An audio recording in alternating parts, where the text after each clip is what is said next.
Berserkaru, what do you do? What do you do? It's Rowan Maxim, how are you? What is going on? Heaps. So, we are, what's the date? I think it's the 6th of February. It's definitely Saturday.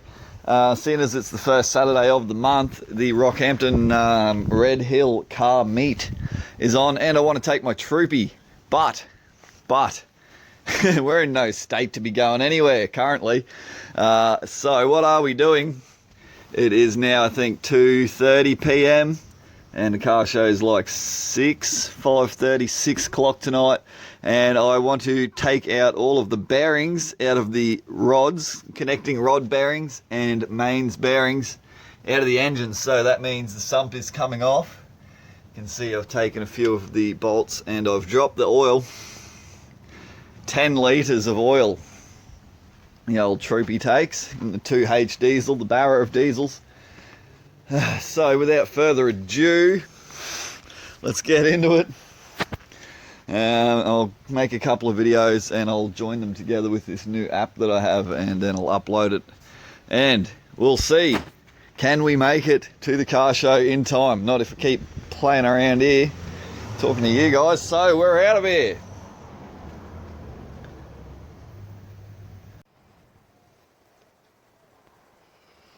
Alrighty then. Welcome, Berserkaru crew. How are we? It's Rowan. Where are we? We're under the Troopy. We're in the 2H. And what are we doing? We've just recently removed the sump. Or some people call it the oil pan, I guess. So that is off.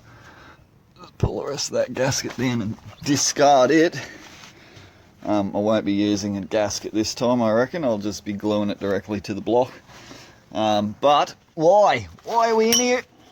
Because we're changing out the bearings. So, one of the key features of an inline engine as opposed to a boxer engine, you do not need to break the block into two pieces to change your bearings. So, that's cool.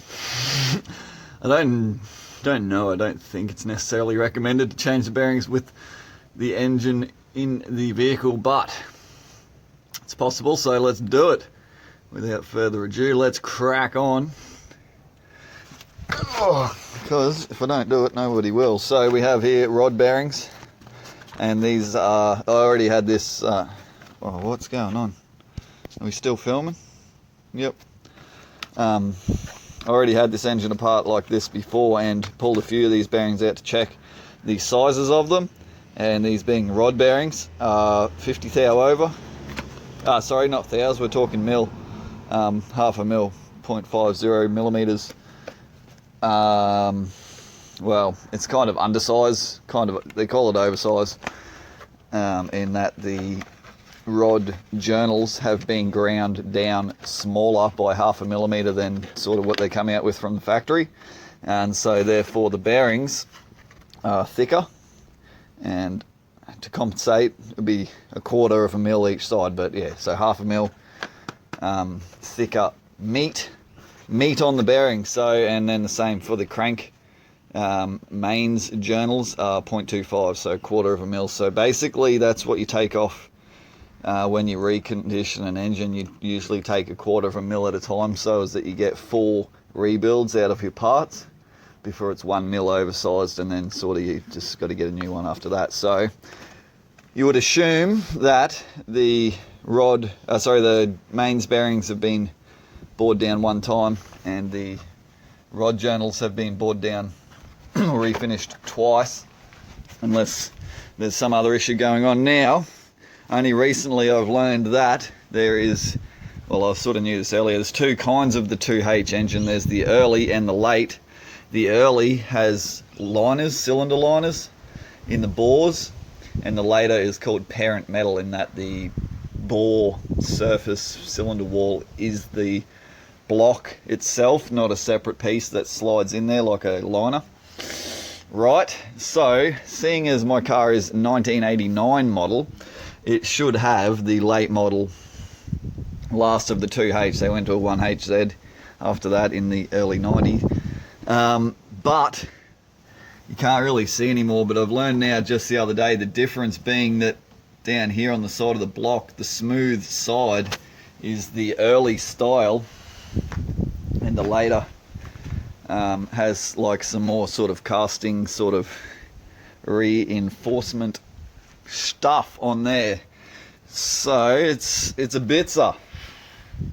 It has the early style timing cover. I sort of learned about that when I was dicking around in there, and it had the late model harmonic balancer, but now I have the early model harmonic balancer, and that's posed its own dramas, but not too bad. So I don't know, but we got an early engine in a late model car or some crap like that apparently, so that's all good. While we're under here, we'll have a look and see if we can't find any or can't see any liners. Oh, I don't know if you'll be able to. Lucky I got me trusty Litra torch here. Do love me Litras. They're not cheap, but they're sick. It's hard to see if that is indeed the cylinder wall. Yeah. If that's a liner, it's extremely thin. I can't really film any better than that and show you, but look, see there, you've got the cast metal, which is the rough finish stuff, and then the smoothness there. That's not the piston ring skirt, I don't believe. So I guess I got liners. Well, you know, it's neither here nor there. Issue being, you can so-called drop a liner, whereas it comes loose, etc. But should be good. We'll flog this engine, and then we'll put an LS in, or a Barra diesel. I'm thinking, what's this hanging down? Oh, it's the dipstick. So, oh look, there's a good pickup. I fucking didn't put a bolt back in the oil pickup. Good thing I came back, because the oil pickup has to come off, and also this tube. Oh, that one can possibly stay.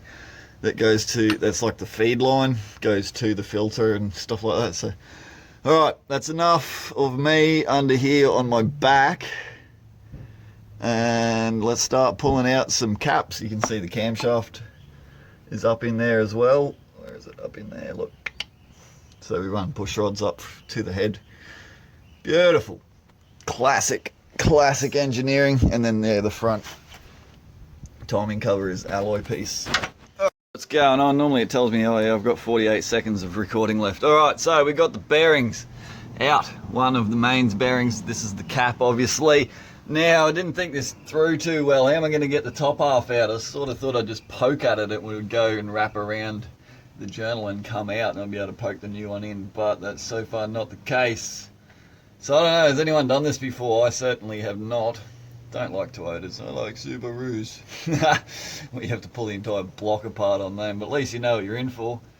And that, but yeah, so we'll persevere and see how we go. Cheers! So, how are we? We are good, we're back. I know it's all going to be cut into one video, but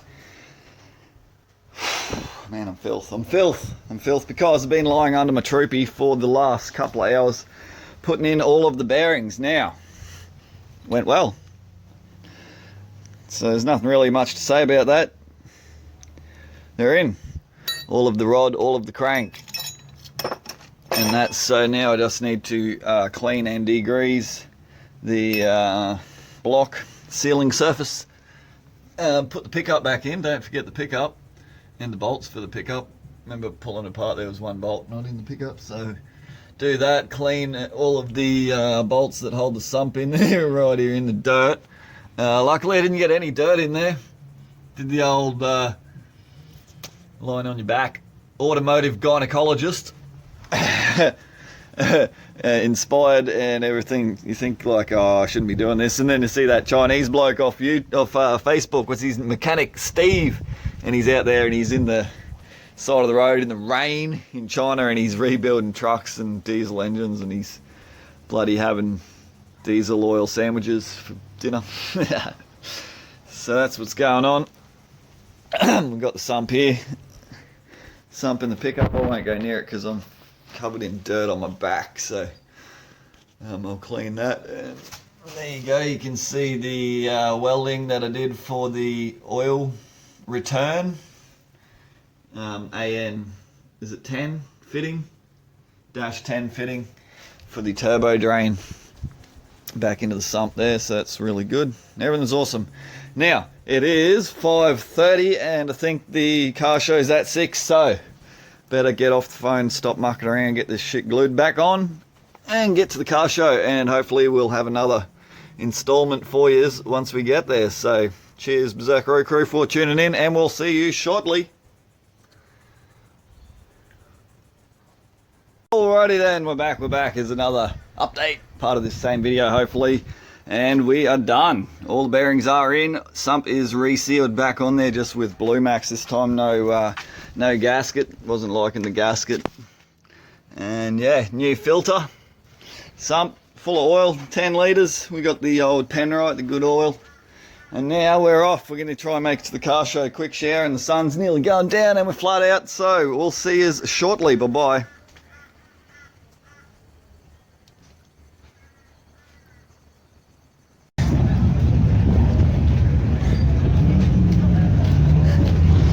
Welcome back to Berserkaru crew. Where are we now? We're at the Redhill. We are at the car show, and I guess it's motorbike show apparently now also, but we made it, and it's quite a big turnout, so we'll go have a look at a few cars there in a minute for you. But mission accomplished, to tell you what, it was a mission too.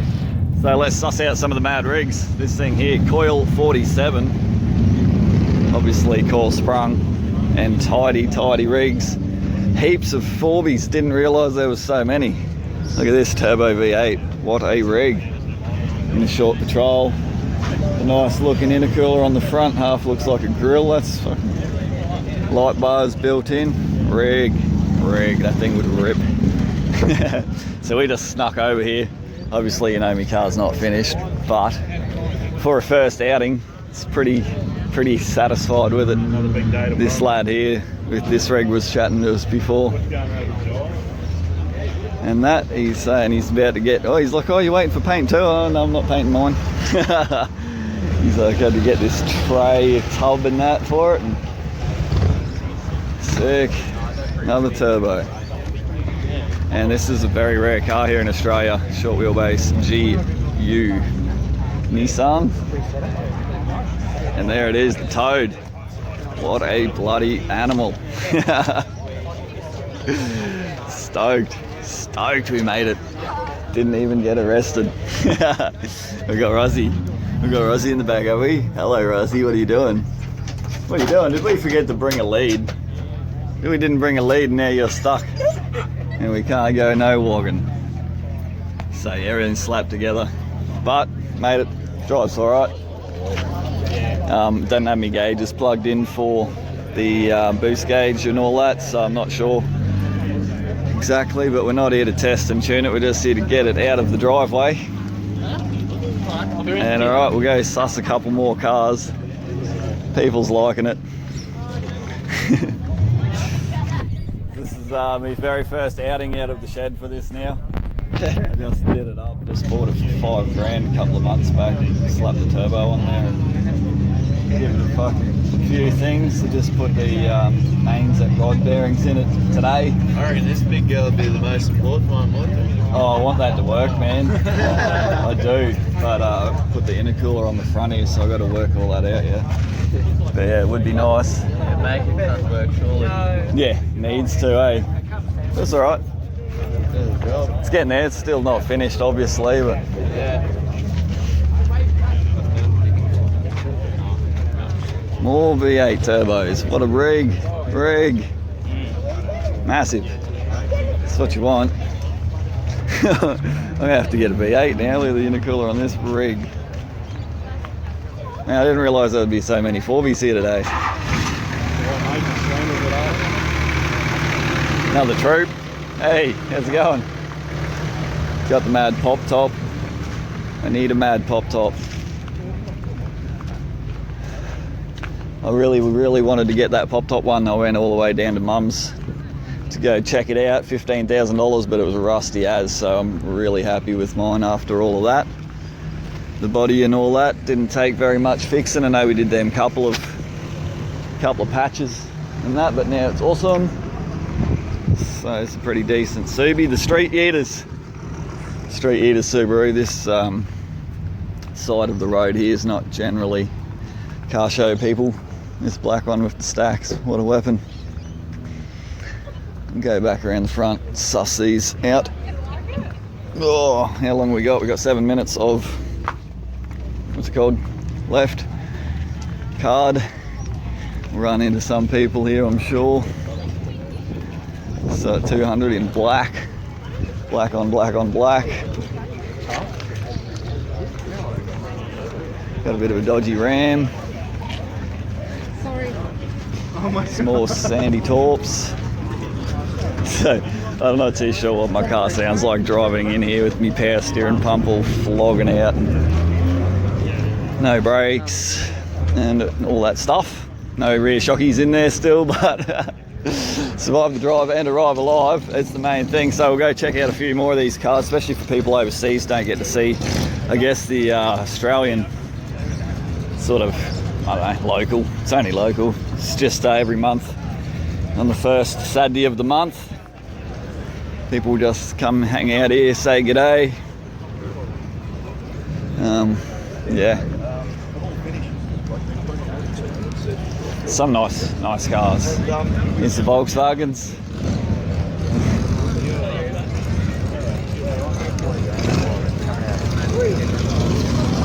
Got Mad Focus.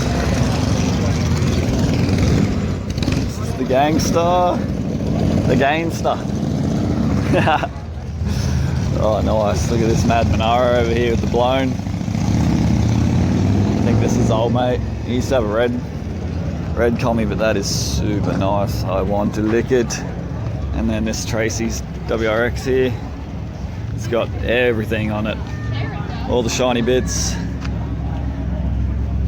and stuff, so that's cool. Not really in the WRX club all that much because apparently my car's not a WRX. I'm like, yeah, well, fair enough. It's better. It's better than that. It's the GFX. Yeah, look at this. Neon machine. What a beast. How to get defect in 2 seconds flat. So this is a couple of Aussie classics. This is the VL Commodore. Actually, we've only got 1 minute left on the recording, so that's all right. And this is like the first Holden, I believe, the FJ. We'll get around. Commodores, Falcons down here. I'm not into Falcons all that much. Part them out, take the motors. Really nice Toronto. I'm not going to go over there and stuff it out. And yeah, made it to the car show. Yoo! Oh man, I was so greasy. I only had like half a shower. And this thing's cool. This is on a 300ZX chassis, I believe. It's Mercury. It's got heaps of 300ZX parts on it. It's been around for ages. It's fucking cool as. Couple of utes. There's a big old Mad Eldorado. Cadillac Coupe de Ville. It's no Troop de Ville. And then 57 Chevys. You have Mad Mustangs. Some of my friends are into their Stangs. Look at this deadly rotary over here. We're just about out of time. We're out of time. All right, Mad Torontos. I'm going to definitely try and get them in the last 3 seconds.